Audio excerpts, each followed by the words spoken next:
at is your storage gateway. All right.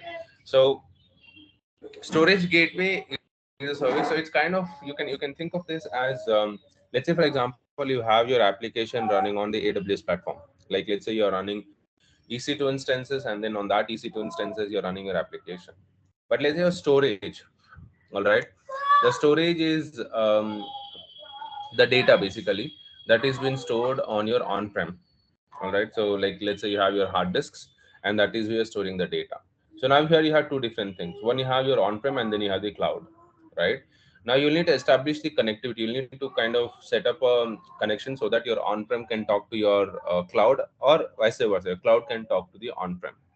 Now that's where we can make use of your storage gateway, which will act as a middleman between your on-prem and your cloud infrastructure. Okay, so AWS Storage Gateway connects an on-premises software appliance with cloud-based storage, or vice versa. So you can be running your application in the on-prem, and your storage will be cloud. So something like let's say you're using VMware machines, all right. So where your which is running on your on-prem, and then you have your applications deployed on this VMware machines. However, you want to utilize the cloud-based storage. You want to store the data, whatever related to the application, whatever the data that is related to that application, you want to store that data in the cloud. Then you can utilize this storage gateway. So this connects an on-premises software appliance with cloud-based storage. Now, the whole point of this is to provide seamless integration with the data security features between your on-premises IT environment and AWS storage infrastructure. So again, under this, you will be having two different setups. One will be your on-prem where you'll be running your application, and then your storage will be in the cloud. So you can use this service to store the data in the AWS cloud for scalable and cost effective. That helps maintain the data security. So under this, you get three options. You have the file-based storage, you have the volume-based storage, and then you have the tape-based storage. We will be talking about each of these one by one. Just give me 1 minute, sorry.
Okay, sorry.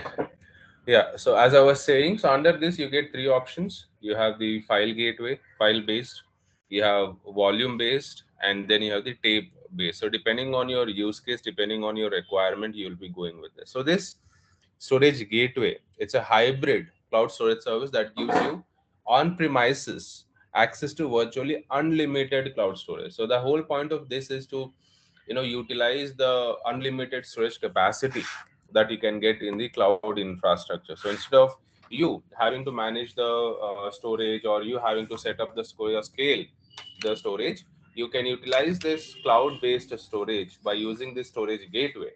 You can utilize this unlimited storage capacity in the cloud environment. So customers use storage gateway to simplify the storage management. So the whole point of this is like, uh, you don't want to manage the storage, you don't want that headache of managing the storage capacity. You can go with this and also reduce the cost for key hybrid cloud storage use cases. All right. So these includes moving backups to the cloud, using on-premises file shares, backed by cloud storage, and providing low latency access to data in AWS for on-premises applications. So AWS Storage Gateway software appliance is available for download as a virtual machine. So I told you that there's a middleman, right? Now that middleman can be a virtual machine. Okay, so between your on-prem and then the AWS cloud storage, you'll have a middleman which can be a virtual machine. So you can download it as a virtual machine image. You can install that. You can install on a host in your data center. Storage gateway supports either VMware, ESXi, or Microsoft Hyper-V. Once you have installed your gateway and associated it with your AWS account through the activation process, you can use the AWS management console to create the storage gateway option that is right for. So there's a step-by-step process that you'll be following with this. So, like I said, you'll have three options under this. You'll have the file gateway. So you have the file gateway, then you have the volume gateway, and then you have the tape gateway. Now again under volume gateway, you'll have the stored volumes, and then you'll have the cached volume. So these are the different options that are available under your storage gateway. All right. So your file gateway, it supports your NFS, like your network file system. Your volume gateway supports your blocks. So ICSCI,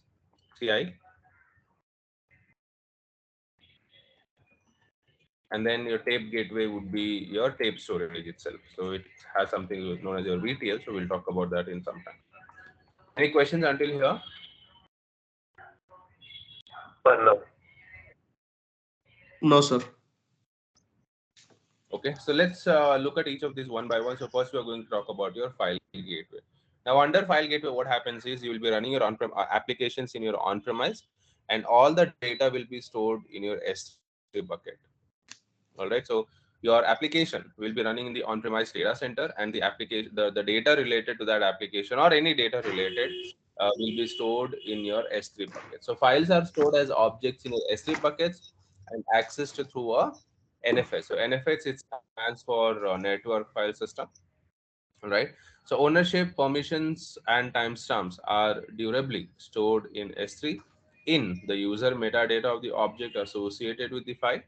Once objects are transferred to S3, they can be managed as native S3 objects, and bucket policies such as versioning, lifecycle management, cross-region replication apply directly to objects stored in the bucket. So under this, your data, if you choose that you want to store the data in the S3 bucket, they are treated as objects. So all the properties like your lifecycle management, versioning, cross-region replications, all those things can be enabled.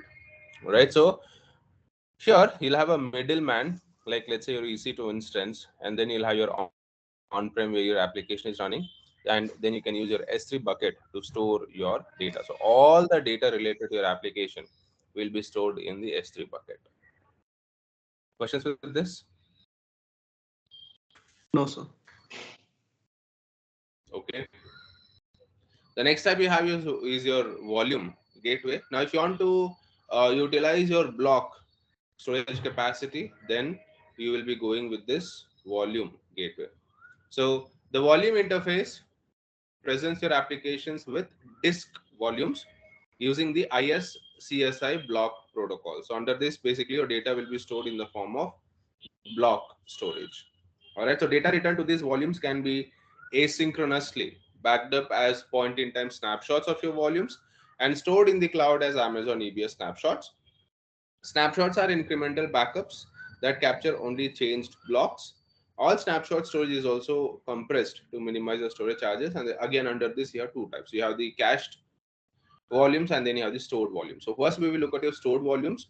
Now under stored volumes, what happens is you will be storing your primary data locally, meaning your application as well as the data will be stored in your own data center, whereas the backups related to your data will be stored in the S3 buckets in the form of snapshots. So only the backups will be stored in the cloud, but the primary data will be still, it will still be available in your own data set. Okay, so stored volumes lets you store your primary data locally while asynchronously backing up that data to the AWS. So AWS provides, stored volumes provides your on-premises application with low latency access to their entire data sets while providing durable offline backup. So the advantage of this is that because your data is available locally, you won't have any latency with accessing the data. You can quickly access the data. Whereas the advantage is you don't have to store any backups within your local machine. You can store it in the S3 bucket. So you can create storage volumes and mount them as ISCSI devices from your on-premises application servers. Data returned to your stored volumes is stored in the on-premises storage hardware.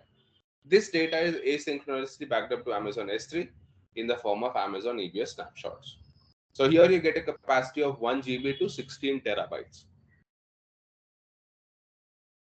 Questions? No. No, sir. Okay, and the other option you get under this is your cached volumes. Now, cached volumes is the opposite of your stored volumes. The primary data will be stored in the S3 bucket, and only your frequently accessed data will be available in your on-premises, basically your cache data.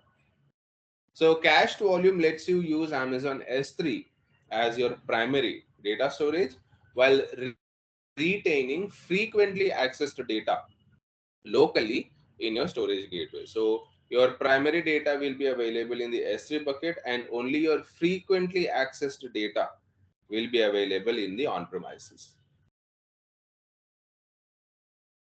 Now, the cached volumes minimizes the need to scale your on-premises storage infrastructure while still providing your applications with low latency access to their frequently accessed data. So under the stored volumes, because your primary data is stored on the local machine, you will be responsible for the scalability of the storage. So increasing the storage capacity and all those things, you will be taking care of it. But with your cached volumes, you don't have to worry about that because the primary data is stored in the S3 bucket, and S3 has your scalability feature by default.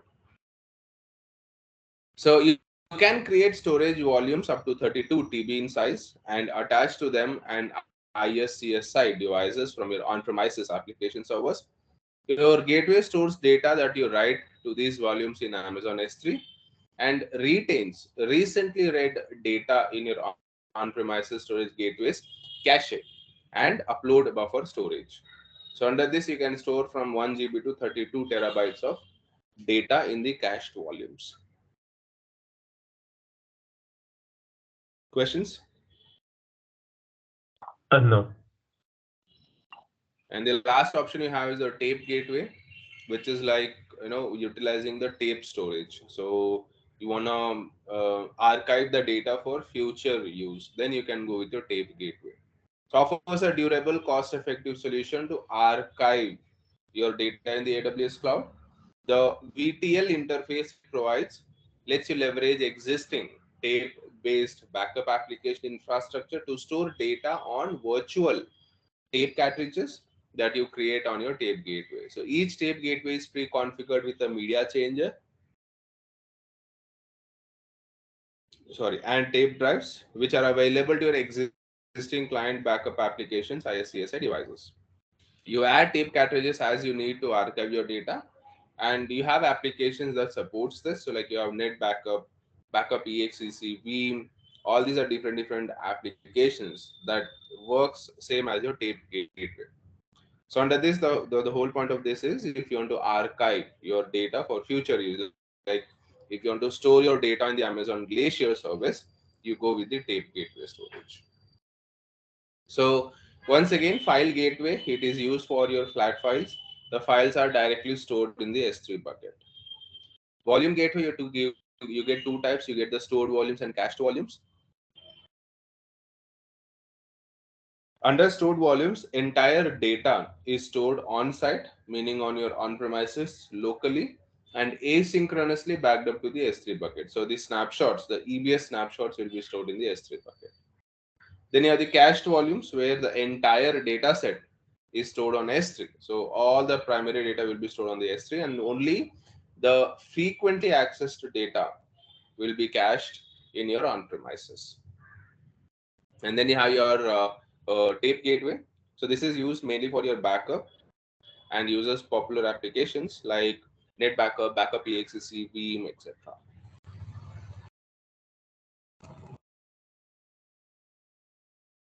So if I can quickly log into my console,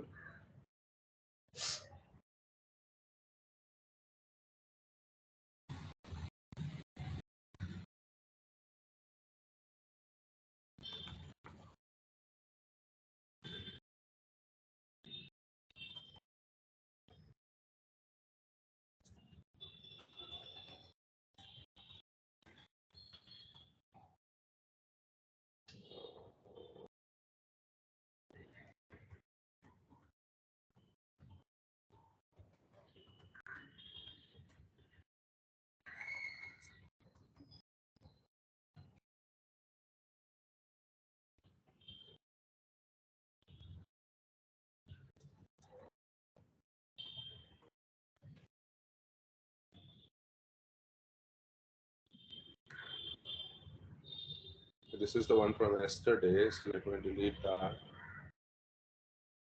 Okay, so you can look for the storage gateway. So here you can search for storage gateway as a service.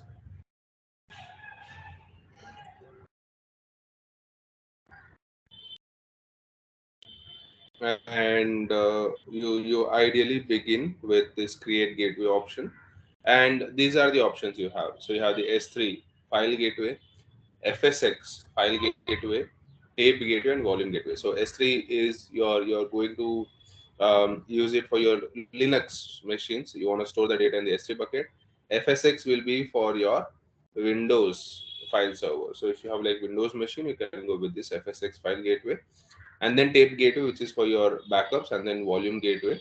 Under this again you get two options whether you want to go with the cached volumes or stored volumes. So let's say this S3 file gateway, you will also need to set up a middleman. So I told you about the middleman, right? So here you can use VMware ESXi, Microsoft Hyper-V, Linux KVM, and easy to instance. And also you can go with your hardware appliance. So there are different options that are available. So generally we will go with this EC2 option.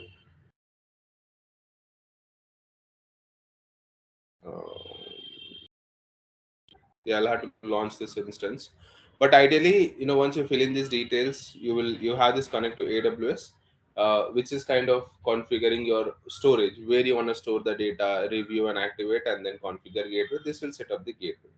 And then you'll have an application which you can connect to this gateway. And then whatever the data you will pass from the application can be stored inside this storage gateway, which in our case is going to be the S3 buckets. Likewise, you can choose which options you want to go with. So again, like I said, you can go with this volume gateway and then cached volumes or stored volumes. So under stored volumes, the entire data set is stored locally, meaning on your local machine, and only backups will be stored in the S3 bucket. And under cached volumes, your primary data is stored in the S3, and your frequently accessed data will be stored locally in the form of a cache. Okay, so yeah, I mean, like I said, this is mainly from your certification perspective. Pretty much that's all I have for this. Any questions? So what if the customer wants to move like the entire application from on-premises to like cloud? So I mean, I don't think so they'll be using this storage gateway. So I mean, which storage they use to completely migrate? I mean, see, if everything is on the cloud, we don't need it. We don't need the storage gateway. We would rather have like EC2 instances, EBS volumes, S3 buckets.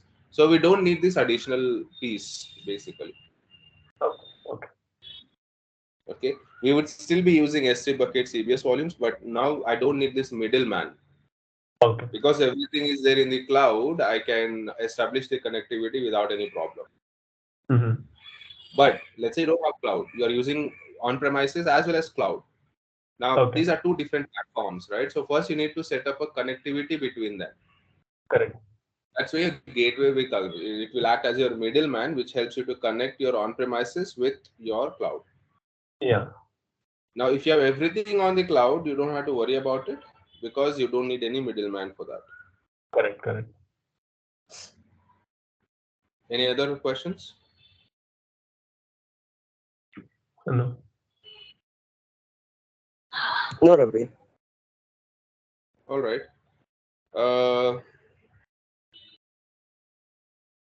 the next service that we are going to look at is your SnowFamily.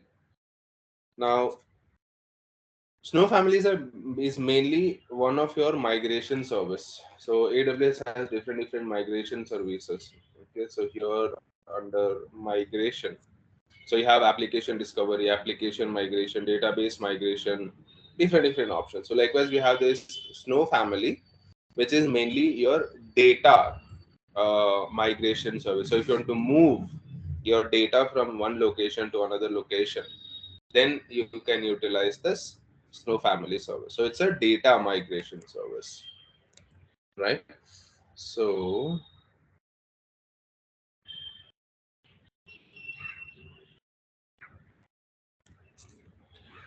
applications are moving to the cloud faster today than ever before. So earlier, we used to have this on-premises setup where we had our applications running in the on-premises.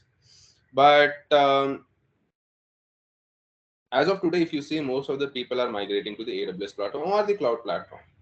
Now, in that case, you also have to migrate your data. And generally, when we talk about your data at an organization level, you will have like terabytes of data, you'll have gigabytes of data. Like the data will be very huge, right? Now, how do we migrate this data to the cloud environment? Now, one option you have is you can utilize over the network, but that will you will have to bear a high cost for it. The network cost will be very high. So that is where this service was introduced, wherein you can utilize the service to help migrate your data. So a new category of applications requires increased capabilities and performance at the edge of the cloud or even beyond the edge of the network.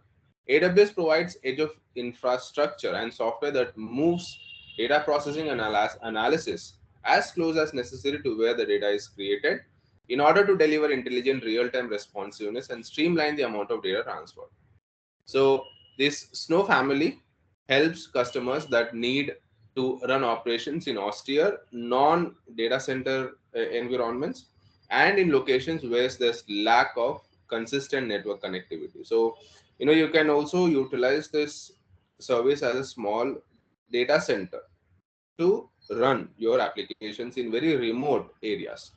So this SnowFamily, it consists of three options. You have the snow cone, you have snowball, and then you have snowmobile.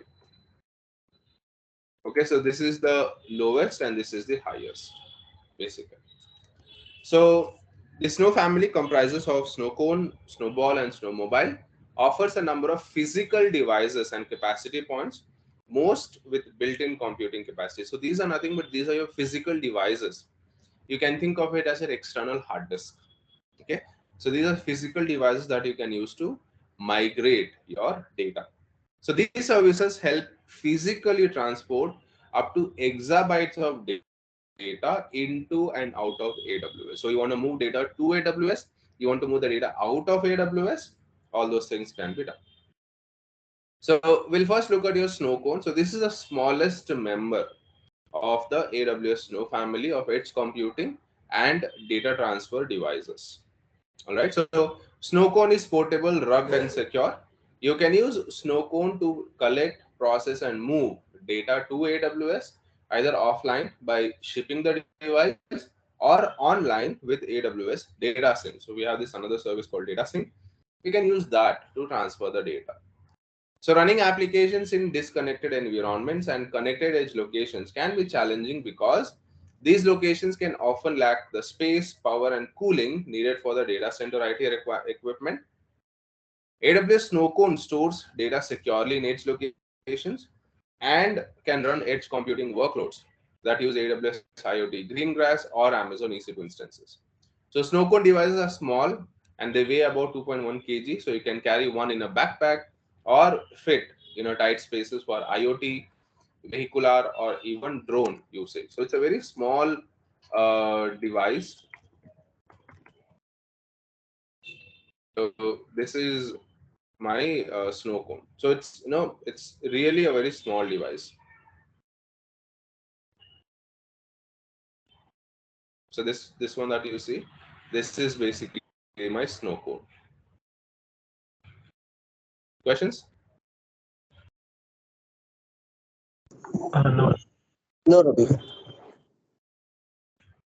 The next option you have your snowball, which is next version. So AWS Snowball is also a data migration and edge computing device that comes in two device options. So you have the compute optimized and storage optimized. You get two options under this, whether you want to go with compute optimized or you want to go with the storage optimized.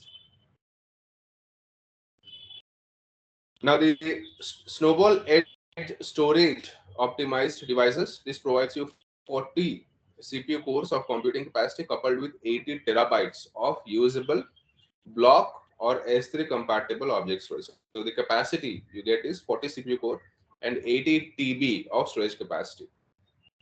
This is well suited for local storage and large scale data transfer. And then you have the compute optimized devices, which provides you 52 CPU core, 42 terabytes of usable block or object storage, and an optional GPU, graphical processing unit, for use cases such as advanced machine learning and full motion video analysis in disconnected environments. Okay, so customers can use these two options for data collection, machine learning, and processing and storage in environments with intermittent connectivity, such as manufacturing areas, industrial areas, or transportation, or in extremely remote locations such as military or maritime operations before shipping it back to AWS. These devices can also be rack mounted and clustered together to build larger and temporary installations. So this device that you see over here, this box that you see, this is my snowball. Okay, so this gives you more capacity, so you get compute optimized and storage optimized options under this, and depending on your requirement you can choose which one you want. Questions?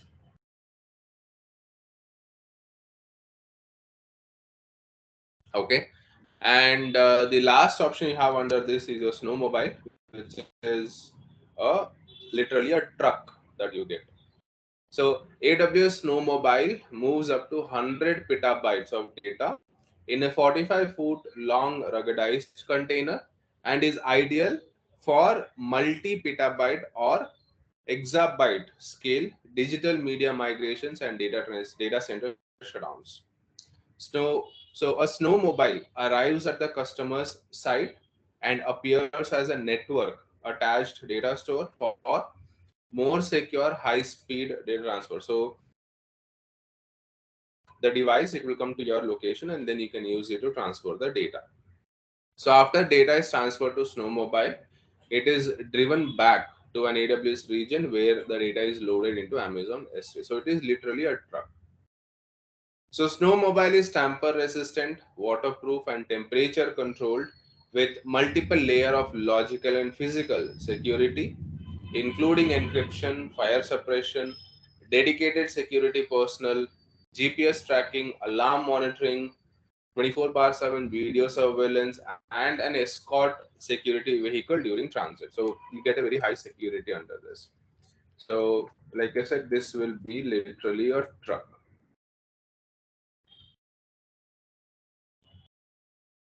So it's literally a truck that will come to your location. And like if you have very huge like exabytes of data, that is when you will be using this option. Any questions until here? No, Ravi. No, sir. All No, right. no. So okay. So to work with this, like I said, you will need to place an order. So these are physical devices. So you'll be placing an order. Now you can give a name to this, and then what is your use case? So you want to import the data into S3, you want to export it from S3. All this is for your local purpose, or import virtual tapes into AWS storage gateway. So these are the options you get. So let's say local compute and storage only, and these are the options you can select. Now you can request for this only in your respective location. So in US, you get all these options. So snow cone, snowball. You don't have snow mobile if you see here. So if I change this to Mumbai region, let's say, so let's go Mumbai.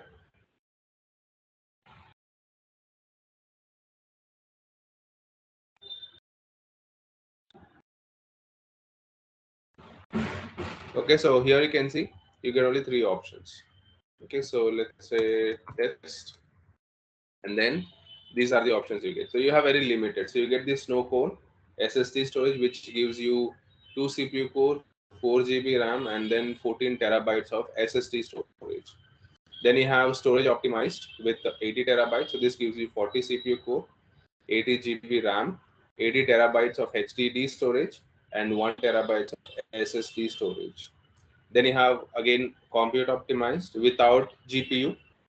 So this gives you 52 CPU core, 208 GB of RAM memory, 39.5 terabytes of HDD storage, and then say 7.68 terabytes of SSD storage. And then you have compute optimized with GPU. So again, everything remains the same, but you get an additional GPU capacity under this. Then it talks about your power supply. So